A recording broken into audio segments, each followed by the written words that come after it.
Steve Harris from White Maiden and British Lion. You're listening to Andrew McCaspid from Scars and Guitars. Ahoy there. This episode features a discussion with Tomi and Santeri from the group Amorphis. Now, Tomi is the group's vocalist, longtime vocalist, and Santeri likewise on keyboards. The catalyst for this chat is the new album from the gents. It is titled Borderland. Now, throughout this chat, we discuss the influence of Finnish mythology, in particular the Kalevala, and whether any current affairs, social or political tensions made the album's themes.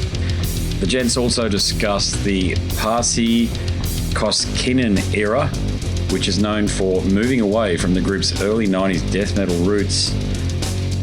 Plenty of other topics were discussed. This is a good one. They're all good ones, but I think you'll find that I'm morphing into even more of a conversational style. So I hope you enjoy coming on that journey. There's plenty of other relevant links and things to the album and lyrical videos and stuff in the episode description if you're curious. So let's cut to it. Here they are, Tomi and Santeri from Amorphis. Hello. Hey, how you going? Great. Yeah. Plugging away. How have the conversations been going? Well. All good. Yeah. Anything interesting or surprising been coming up for you? No, not really. People seem to like the album, and new interesting things you are hearing with music, because we haven't really played the album that much to anyone. And when you have like pre-listening, people just listen it and they go away. So we are in a waiting mode to see what the people think about the new album. Oh, okay, gotcha. Okay, we've got somebody else joining us. Here we go. No worries. 2 for the price of 1, mate. There we go. Can you hear me now? Copy, absolutely. Okay, great. All right, fantastic. So just to do a quick roll call, I've got Tomi and I've got Sandy. That's correct. I'm just looking at my schedule. That's right. Perfect. Okay, Sweet. No worries. It's all good. Yeah. Tomi, I asked Sandy, I said, how have the conversations or interviews, depending on your perspective these days when you're doing these Zoomer grinds, but from your perspective, how have they been going? Well, this is my first one so far, but I think this is a good way to do it. And I really like to do it with someone else also from the band. So this is perfect. Works perfectly for me. Yeah, I've spoken to a couple of the members of the band, but I haven't spoken to you guys yet. So when I saw your names come up, I thought, wow, this is a great opportunity for this. And of course, you've got this new album out, Borderland. So I'm going to be a little bit unconventional on this one here, because I've just done so many of these things. I always find that I'm trying to look for new ways to make it exciting for you and interesting for you through the interviews. So with Borderland, is there anything really pressing or unique that you'd like to share with the audience about the album as a first statement, if you like, rather than me ask a question? Well, I would like to say that we really tried our best to be surprising and fresh and bring something different to the table, instead of just make another Halo Part 2, like a continuation for that. So I really hope people find the new album interesting and fresh, because personally it feels like that, and I'm really happy how it turned out to be with a new producer and a new, little bit different kind of approach to the music than we had with the previous album. Mm-hmm. Tomi, what do you think? For me personally, I think I did. It took me more hours to do the whole album. I put lots of hours and effort for this one. I worked with the same team, with the same producer. I recorded all the stuff in Helsinki, here in Finland. So there wasn't nothing completely different with this album, but it took lots of hours and it was a long journey for me, so to speak. I don't know how many days I worked but it was a great adventure again. Yeah. Okay. So just on that point, with the many hours that you spent on it, with regards to the lyrical themes, does Borderland continue that Amorphis tradition of drawing from Finnish mythology, and in particular, I'm probably going to butcher the pronunciation here, but the Kalevala? That's right. I think this is the lyricist who is doing lyrics for us, Pekka Kainulainen. I think he always takes some inspiration from Kalevala and old stories and old myths coming from Finland. But this is not something that he took straight from the book. But every time he does something like, is it like art? I mean, like paintings or drawings or anything. I think he always puts some stuff from Kalevala there. Like, I think for him, it's not like religion, but he takes all of that really serious, and old stories and stuff plays a huge role in his life, I think. So it's a great inspiration for him. But on this album, there is no stories taken straight from the Kalevala or anything like that. Of course, the stories and lyrics, there might be some stuff from the past, from the history, old beliefs and stuff like that. But there's nothing particular story taken from Kalevala this time. Okay, so what about the influence of the current state of the world? We live in such a connected environment these days through smartphones, iPhones, Android, whatever it might be, they're virtually the same. But also AI as well, in addition to social and political tensions. Did any of those things make the lyrical themes? I guess yes. And there are so many wars here and there, pretty close to Finland also. So it's quite obvious that there might be some parts taken from the situation of the world at this point. But this is not like a thematical album. There is no one big story behind the lyrics. But of course, when this world is so fucked up, it reflects somehow in your art. But for example, the title Borderland, it doesn't come from the war. I think it's more like a line between reality and hidden world or spiritual world or something like this. But of course, if these kind of things happens really close to Finland, the country we are living, of course, there might be some ideas or feelings on the lyrics also. Okay, gotcha. Yeah. Now, Sandy, with regards to your keys, always adding a very rich layer to the Amorphis sound, giving it that unique edge in many ways. What was your approach this time around on Borderland compared to Halo? Did you try anything explicitly or intentionally different? Well, I kind of did, because Halo is very guitar-oriented and very progressive and very aggressive. And I think it's metal as hard as Amorphis can actually be.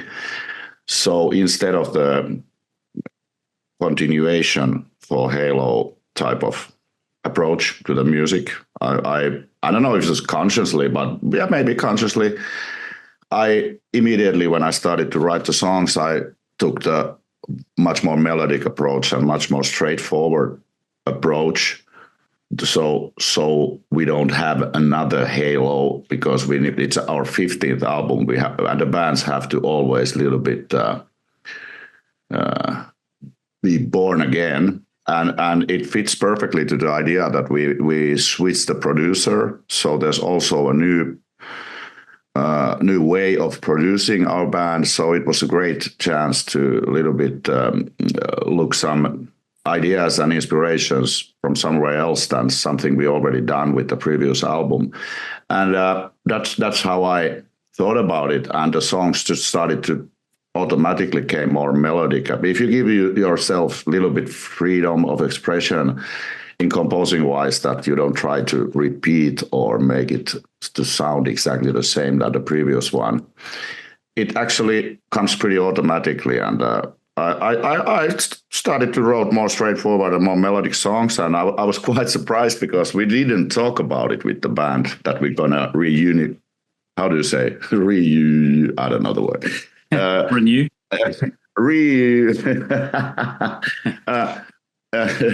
Well, we tried to change to bring people something different than the previous one, but we didn't talk about it. We never really talk about which direction the band is going to go.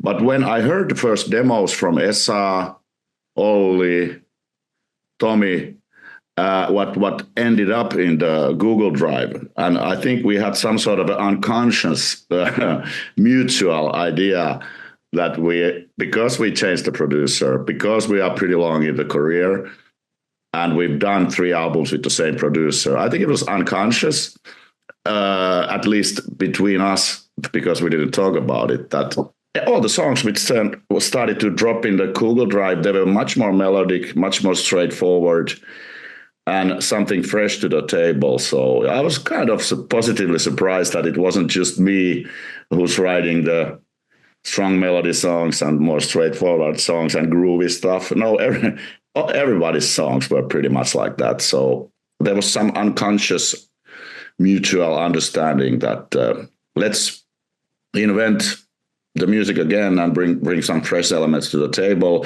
Let's take a leap to the unknown with the new producer, and let's see where it takes us. And that makes it very interesting at the moment. I haven't really played the album to anyone, and in the pre-listening sessions, the people just listen to the album. The journalists, they listen to the album and they go away. They don't really tell you anything. You have to read it in the papers in 2 months. So I haven't really gotten. Well, I've gotten the record label feedback and the management feedback, but that's always the same. If you make a bad album, they always say it's fucking great. Yeah. So I'm really exciting times, and to see how people think about the album, because they are finally the real judges for us. You know, it doesn't really matter how I feel about the album. It matters what the fans think about the album. Yeah, you raise a really good point there, Sandy, which is I've done it over 1,000 of these interviews now. I call them conversations, but how can we as the listener frame a new album from you guys, as a journalist, to your point, when you can't say it's definitely not bad and it's not more of the same, but if you like Amorphis, you're going to love it. But the question in and amongst my point is that at this point in your career, and I'll invite you both to answer this too, Tomi, is how do you attract new people in, given you've got such an established sound? You've been going for decades at this point. We I think this is the case. We all look like each other. We're all in our late 40s or early 50s at this point. And I think the word you were reaching for was renew earlier. And that's the word that I chose to use anyway. But renew. How do you renew a band that's this deep into a discography and attract new fans, or do you even think you can? Well, it's a challenge. Yeah, it's a challenge. But if you don't take the risk and you don't try out anything, you end up making albums just for the audience you already have. And I personally, I think, as an artist, I love the idea. Let's take a leap to the unknown and try something else. I'm not saying we obviously Borderland sounds like Amorphis because we have such a certain ways of doing the music. We know what has to be there and stuff. So maybe the composing the songs, it's the only way, and how the vocals turn out to be, that's only way we have to convince new people, instead of just making the similar kind of albums one after another, like some bands do. But it's the only way to try to explore new audiences and see if we can find new listeners, because we have a long history, we have a big fan base. It's a leap to unknown, it's risky, but it's a lot of fun, it's more exciting, and I think it's it's the only way to do it for my personal. I'm not saying we are doing the same kind of a change like what happened between Elegy and Tuonela. Yeah. No. But that was guys were younger and they wanted to experiment and they didn't really care about anything. And the idea that everything's possible, you can do whatever.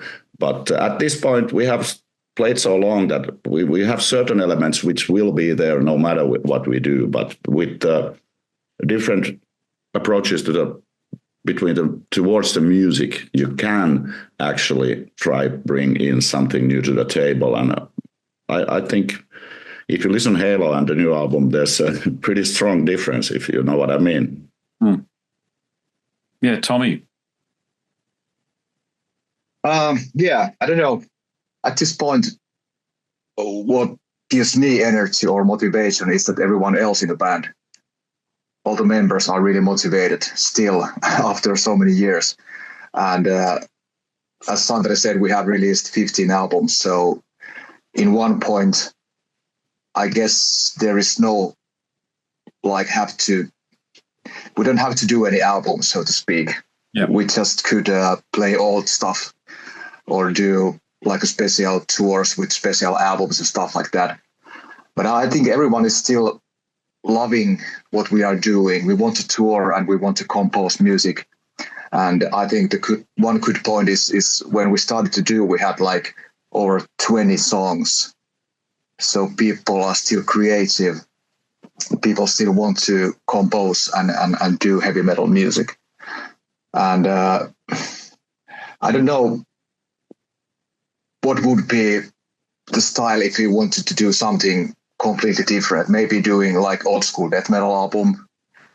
That would be one option, but it's also quite obvious or boring idea because band did it already 30 years ago. So it's kind of done already. Maybe doing a Finnish album using only Finnish language. That would be one option. But for me as a singer, that sounds quite lame because it just doesn't feel natural to do. Maybe do an acoustic album. Quite boring, if you ask me. More progressive. Nah, I'm not that great fan of progressive music. So I think the style we are doing now, I think for me personally, I'm really comfortable with that. As a singer, I have a free hands to do what I want. I can use crawls and I can use clean vocals. As Santeri said, the new album is nothing completely new. There might be some new elements and, of course, catchy songs. But still, I think it's great quality metal music.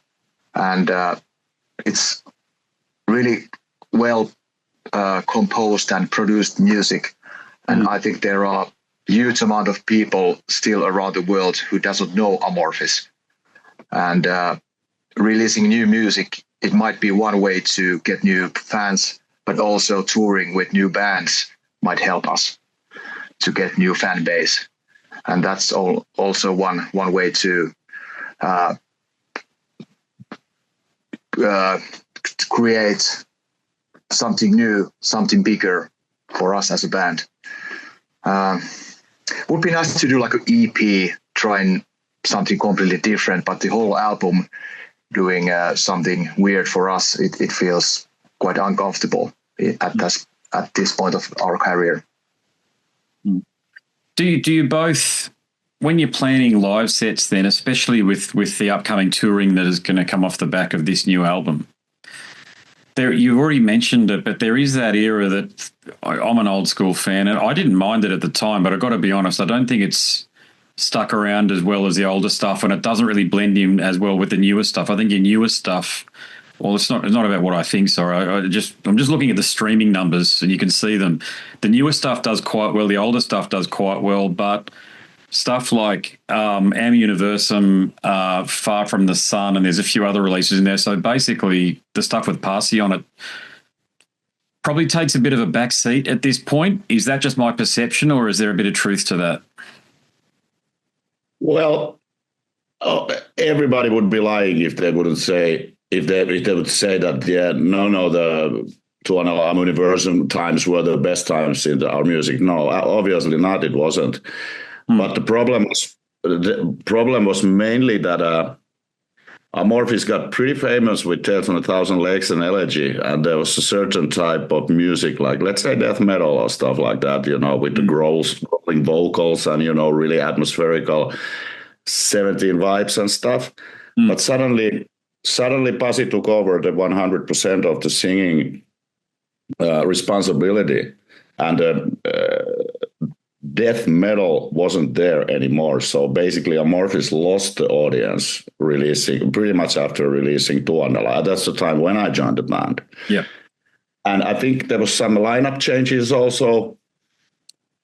And the band was a little bit lost, and it wasn't, they didn't feel, or we didn't feel, I was just a new guy. I don't want to take part of this, but I would love to have played like Tales stuff still. But no, the band was a little bit lost, and started to look inspiration from somewhere else than just the old death metal scene, like Monster Magnet, and so it was leaning towards the spacey psychedelic rock almost with the hard rock touch.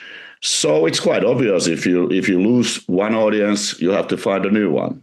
And I don't think the band gave enough time to find the new one. And also, well, it was a little bit different then. We were in a different age, but we had still a lot of fun making the Tuonela and Universum. Even Far From the Sun, we had a lot of fun, but it was certain era. I think after Far From the Sun, Tomi Joutsen joined the band, and we really agreed that let's go back to the more heavier way of doing this. And Tomi said immediately when he came in that he likes to growl, and that's one of his ways of express and do heavy metal music. And then we decided let's do that.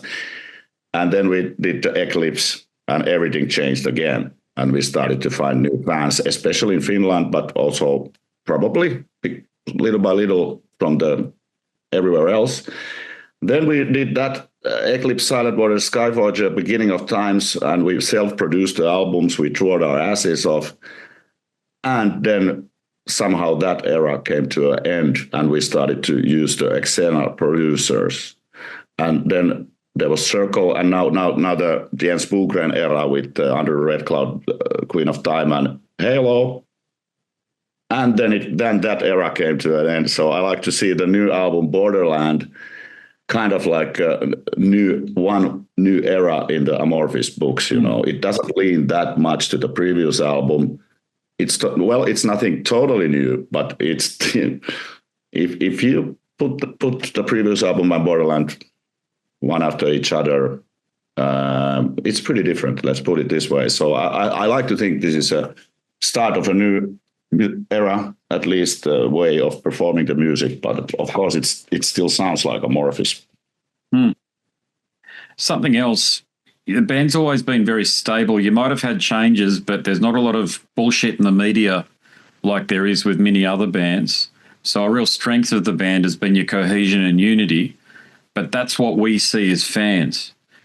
Would you say that there's been any internal conflict that not so much brought the band to its knees, but any internal conflict you feel like talking about?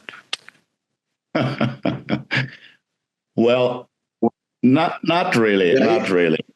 Everybody mostly left because they wanted to leave the band. We haven't been like a dictatorship band that we kick out people because they don't... No, we always, most of the members, they have always left the band. So then the bullshit doesn't appear that much in the media, because if it's your choice that I leave the Pasi, we gave Pasi opportunity to leave the band. He left the band because he wanted, or it was his decision. So I don't see any reason why he would be now in the media and saying bullshit about us, because we always had a good atmosphere in a band and we never had taken this that seriously. And when Niklas left before Olli came back, there was some bullshit going on, but it wasn't really inside the band. It was more like between him and the business side. Mm-hmm. So why would we say any bad things about him, or he would say bad things about us? Because we were still friends, and we, after last show, when he left, we all went to the bar and had a couple of beers and had fun, So there is no actual bullshit. But I think it's because we always been friends, and most of the guys who left the band, it was their own decision. So no disagreement there. Tomi. Well, I think we have a good chemistry in the band, and we are trying to be, as Santeri said, we are trying to have some kind of democracy in the band. When we are doing choices, or we have to say something about important things about the band, I think we share the same opinions or thoughts about the band or the band's future. Of course, we have some not fights, but we argue sometimes. And I remember we did really long US tour couple years ago. It was like 7.5 weeks or something like that. And in the very end of the tour, I started to feel like, okay, this is too much. This is too long tour. But we didn't fight or anything. But I just started to feel that maybe it's not a good idea to do these long tours. And nowadays we're trying to keep it in 5 weeks or 4 weeks if we are touring outside Finland. And we are not that much in contact outside of the band. So when we are not touring or working, we have lots of spare time that we can spend at home doing whatever you want. So we have lots of free time also. And I think it's really important also in that point of our career that you don't have to work every day, or you don't have to be abroad, for example, 200 days in a year. Yeah. I think the level that we are at the point as a band, I really love it. We have lots of great festivals and tours coming, but still we have always a little holiday between tours. So we can spend time our families and with our friends in our home cities. And that's like a fuel for me personally, that I can get some rest and do something totally different and working with Amorphis. There you go. Yeah, fantastic. Yeah. Have I got time for 2 more questions, or have you guys got another interview in 2 minutes' time? I think we can do the Maybe 2. All right. Yeah, if they are not that long. Yeah, let's try to answer shortly. Okay. Yes, that's right. I love asking you guys this question from, I know you're not strictly Scandinavia, but you know what I'm saying, Finland and Scandinavia. You guys didn't release, none of you guys, you could argue In Flames isn't doing the same thing that they're not doing the same thing now that they did 30 years ago, but nobody can argue it's not been successful. But none of you guys really shit the bed and released bad albums or went new metal or went alternative or what have you. Even I really like Tuonela, by the way. I think it's just a different side of you guys. But my question for you is, why do you think the Scandinavian and Finnish bands are really true to the craft? Good question. Maybe, well, I think there's something about mentality in Finland. People are not. People are really humble. I don't know. It's not the right expression for that, but we are trying to be really honest and trying to not fooling around that much. I think the humor is quite dark, and we are not expressing ourselves as people, for example, from South America. We are quite shy people in a way. Maybe that's one reason. I don't know. There you go. All right. It may be because there's not so many people, in Finland as the whole country. There's as many people as in some big cities, so you don't have to really shout out yourself and point out yourself, because there's not so much competition, in a way that there's a lot of emptiness, in all Scandinavia. So you don't have to be so cocky and try to really point out shout from the masses. So it's pretty empty place, the Scandinavia, and people are humble, as Tomi said, but not always humble when they grab a couple of beers. But that happens everywhere. That's true. It's true. That'll do it, gents. Thanks heaps for the chat. Hopefully we see you down here in the course of touring behind the album. Thank you. Thank you very much. Good questions. Thanks, mate. Thanks, guys. See you in Australia. Yeah. Well, there you have it, a chat with Tomi and Santeri, or Sandy, from the group Amorphis. If I've said it once, I've said it twice, I've said it many times, in fact. If I could interview blokes like Tomi and Sandy for a living, I'd do it. You probably know that independent journalism doesn't really spin much of a dollar. Certainly doesn't. Probably pays for my coffee, to be frank with you. If that. If that. But you got to do these things because it's part of who you are as a person. It's in my soul. I love doing this. But if I could do this for a living and interview blokes like Tomi and Sandy all the time, mate, that's what I do. That's what I do. That's why I do this as often as I can. Been doing this for a long time now. It's well over 8 years. All right, that's it from me. My name's Andrew Mackay-Smith. I'm the host of Scars and Guitars. Until the next one, it's a goodbye for now.